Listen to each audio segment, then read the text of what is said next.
All right. Welcome back to 406 Broncos, and for the second straight week, we are in the B studio, Studio B. Yeah.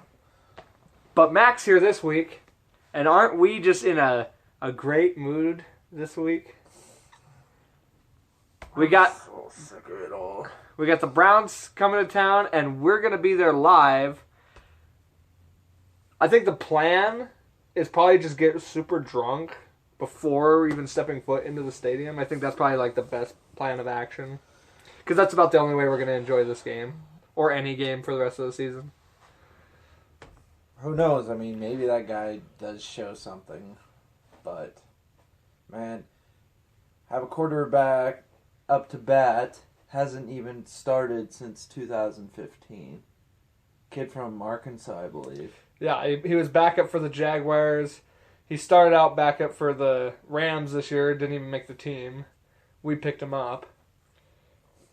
Locke's not even the backup. No, I know.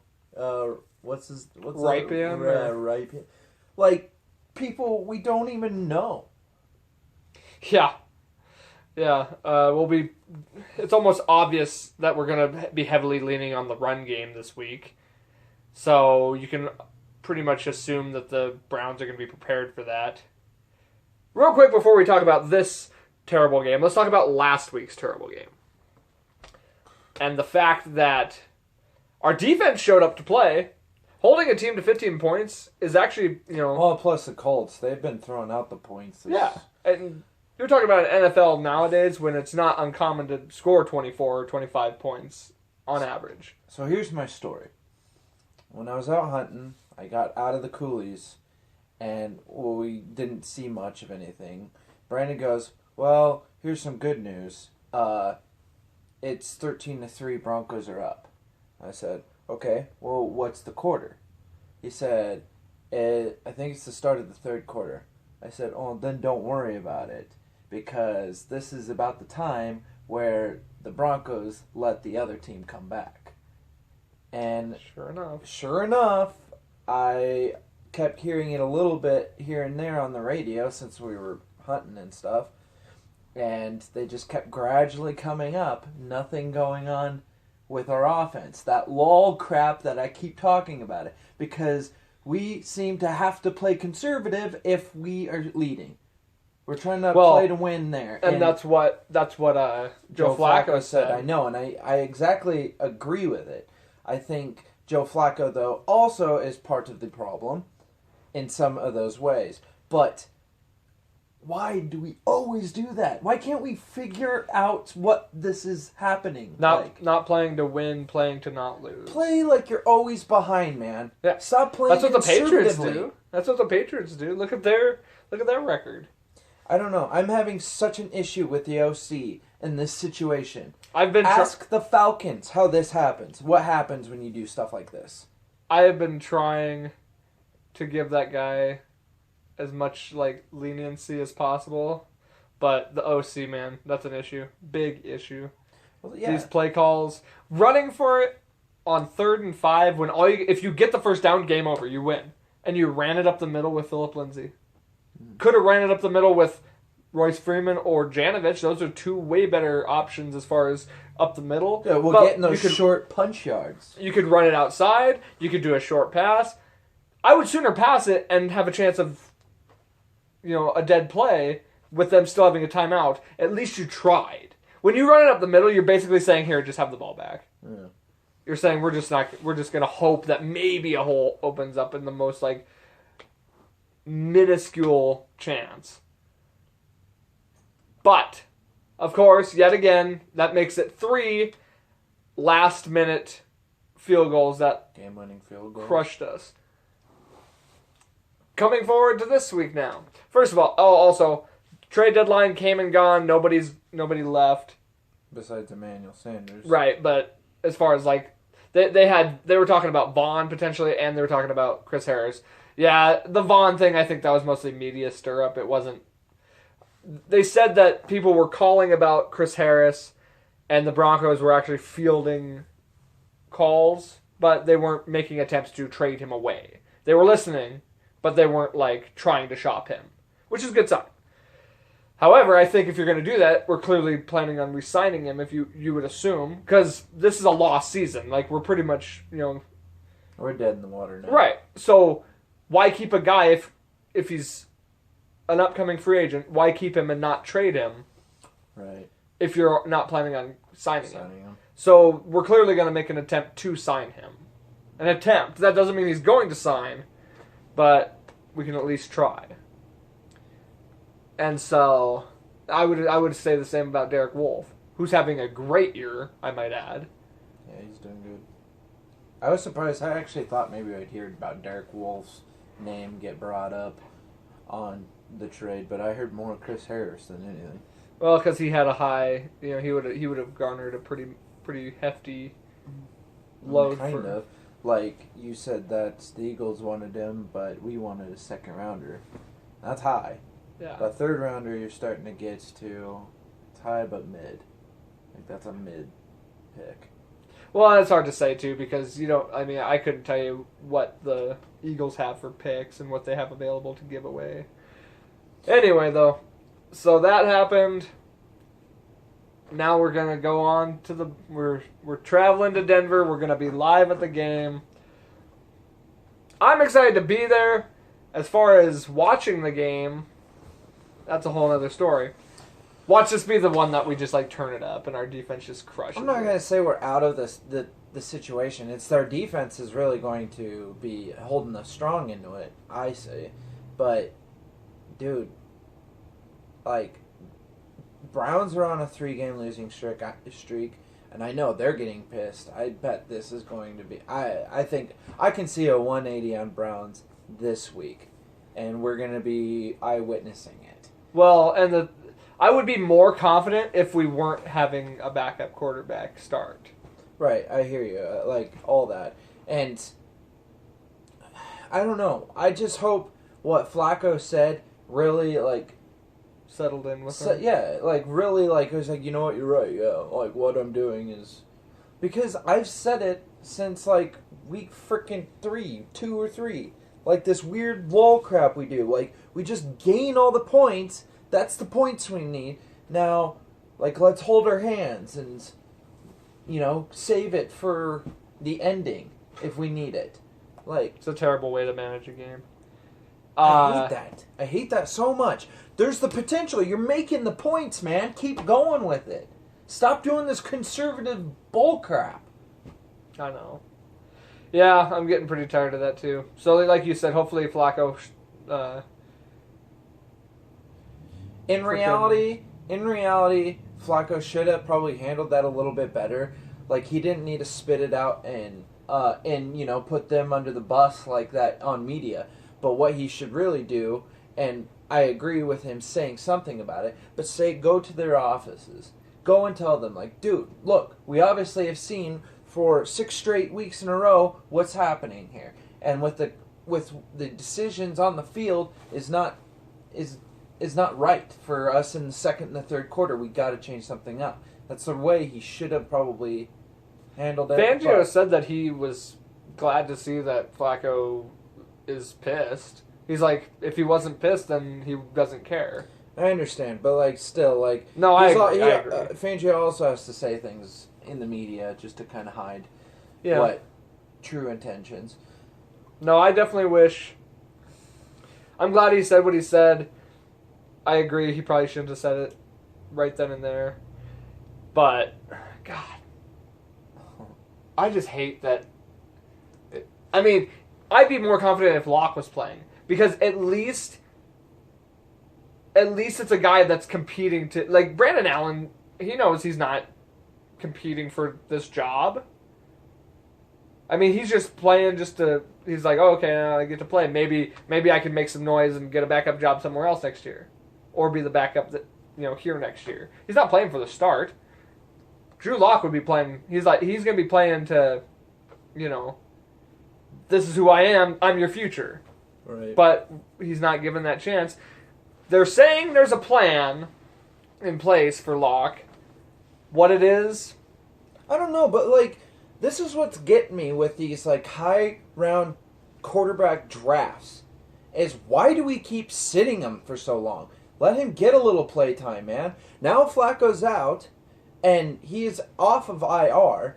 Just at least, okay, he doesn't have to start, but at least have him suited up and ready to go. Yeah, he's not even the backup. And, you know, if it all fails, it all fails. We're already 2-6. Yeah, there's no pressure. What doesn't matter? There's no pressure on the guy to try and succeed. No. You just got to go out there and perform. No, he's 0-0. His plate is clean. He'll show it when he actually plays. That's his record. And I don't understand why we always just completely try sitting and keep them as huge backup as possible. I understand you want to give them time to kind of blossom, but also this is the time right here. Off of IR, Flacco gone or Flacco out. 2-6. What does it fucking matter? See, that's what. Yeah, no. What does it matter? Sorry. I agree. I think the fact that the record is what it is.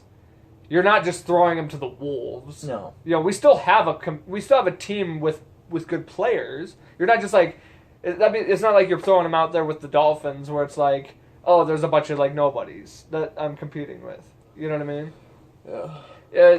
And it'd be one thing, I suppose, if we were playing against the Patriots, and it's like, oh, you're just gonna go get your shit rocked. Mm. Well, we're not playing against the Patriots. We're playing against the Browns, who could be a competitive game for Locke.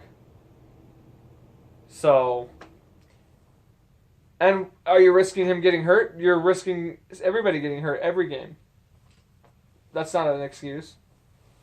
If you're going to try and keep your quarterback in bubble wrap, that's not the way to play. It's not going to work. So, I would say that's not the reason, but I couldn't tell you what the reason is at this point. Are they afraid he's going to fail, and then what? We're guaranteed a high draft pick. We could draft another quarterback.